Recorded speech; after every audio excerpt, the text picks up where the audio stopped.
I read all the comments. A lot of people are calling bullshit on it. There's a couple factors here. First of all, this is not a scientific test in a controlled environment. This is a guy who took a video of the car before and took a video of the car after. I drove on the same stretch of road, the exact same starting point and finish point. The weather was almost identical. The first time was like 75 degrees, second time was like 78 degrees. I don't remember what was in the car, so I guess weight can definitely make a difference. How I'm stepping on the pedal can make a difference. I mean, I just floored it both times, or at least I thought I floored it both times. So a lot of people are commenting saying that there's no way you can get those power gains. This is not a, what can I say, 100% guaranteed test, okay? Just a guy making a video before and after. Yes, there's probably other variables involved here. If you'd like me to do it again, I could do it again. I don't know, you can post in the comments what you'd like me to do different. I literally film the dashboard each time. If you want me to do something different to show this testing, I'll certainly do so. But don't get all your automotive information from me. This is me showing real life results, not you guessing. Unless you have a 2013 Chrysler 200 with a 2.4 liter engine in it, and you did your own testing before you put a cold air intake, and then you took your Chrysler 200, then put this exact system in, you would have nothing to compare it to. What I will do is give you a link in the description box to K&N's website where they tested this exact motor before and after this system and showed 11 horsepower gain at like whatever it is, 5,600 something RPMs, okay, which is like redline. You know, don't take this to heart. This is not, like I said, I'm not an automotive channel. A lot of people will say, Jeff, you know, don't do this kind of stuff because, you know, you don't have the right environment to do this. I'm not trying to project something that's not real. This is real life. This is what actually happened.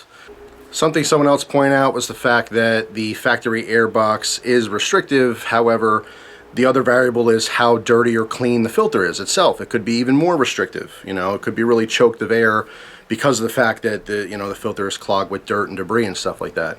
Another variable is the actual ECU itself being reset. I've never reset the car since I've had it. I bought the car brand new with like 5 miles on it. The battery's never been disconnected because it's in such a weird spot. So I've read on the forums, on the 200 forums, that just by rebooting the computer system, it already gives you some kind of a performance increase because it resets it. It resets the air, fuel, mixture, and so forth. There's a lot of variables here. I'm not suggesting that everyone's going to gain a second on their 0 to 60. A lot of people are saying you need like 50 or 60 horsepower to do that. I know for a fact I'm not gaining 50 or 60 horsepower by installing the system, but there is proof that you get 11 horsepower with this system at the peak performance in a perfect condition. If you don't believe that, again, check the link down below. That's a fact. That's an actual dyno readout. That's not my suggestion. That's not a video like this where there's different variables. That's a very controlled environment and is not arguable. You cannot argue with those dyno results. Now, you may say, well, okay, well, that's the results from K&N that they're posting, and that could be a marketing ploy or something like that. Well, do the test yourself. Buy that engine, go to a dyno, get that car, and do it yourself. If you don't have proof for the results before and after for this exact setup, then you have nothing to complain about, and you have a guess is what you have. Now, if you guys have any other suggestions for things for me to film, to show you, by all means, leave your suggestions in the comment box. None of this was scientific. None of this was in a controlled environment. There are a lot of variables, maybe some variables I didn't even think about. Like someone mentioned weight in the car. I never even thought about that. What I had in the car before and after. How dirty the filter was, I felt like the weather conditions were the same. I thought that it would be consistent by going on the same stretch of road, literally starting at the exact same spot. To take into account for hills, you know what I mean? Obviously, if you're going down a hill, you're going to go a little faster. If you're going up a hill, you're going to go a little bit slower. And even roads that look straight could be a little bit hilly. So I went out of my way to do the run on the exact same road at the exact same starting point to try to take the variables out of the equation. But I didn't think of all the other variables. But again, I'm not pushing this as guaranteed 100% proof, okay? First of all videos on YouTube, nothing is proof. Nothing is proof. Every single thing in a video could be altered. So take this as entertainment, first of all. Second of all, if you don't believe something on YouTube, Go out of your way to disprove it. I always encourage that. Even if you're watching one of my videos and you're like, I don't believe that. So try it yourself. You know what I mean? Try it yourself and get some actual proof. All I can offer you guys is my actual footage of what really happened in real life, not an assumption, but what actually happened. And I can offer you the dyno information that's provided by K&N, which some people will say, well, you know, maybe that's BS too. Well, I mean, like I said, how can you prove any dyno information is real unless you were there doing it yourself?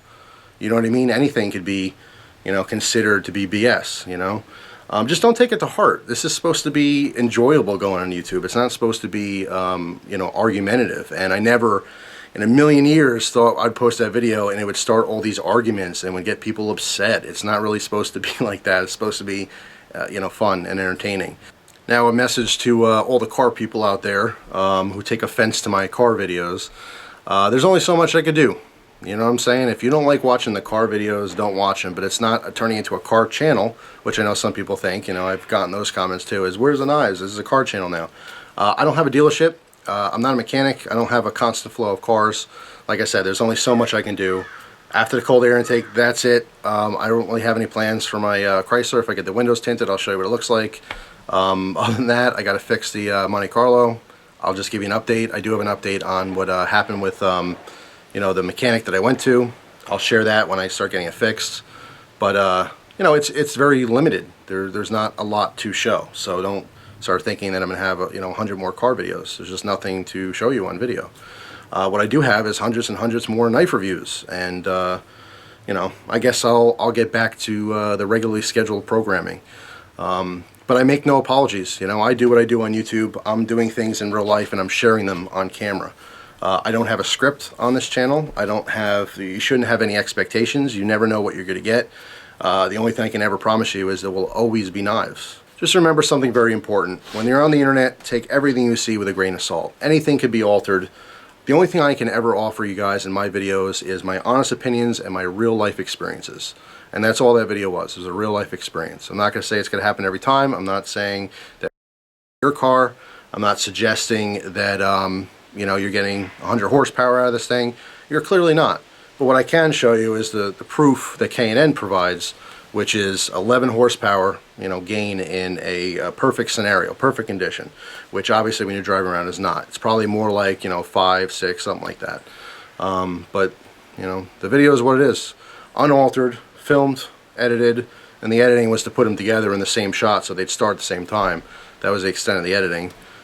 And that's it. If there's something I could do to make you guys happier, by all means. I mean, I'm not here to make videos for myself. I'm here to make videos for you guys. So if you have a legitimate complaint and you want me to do something different, let me know. Oh boy, I'll tell you, it's just there's so much drama, so much unnecessary drama.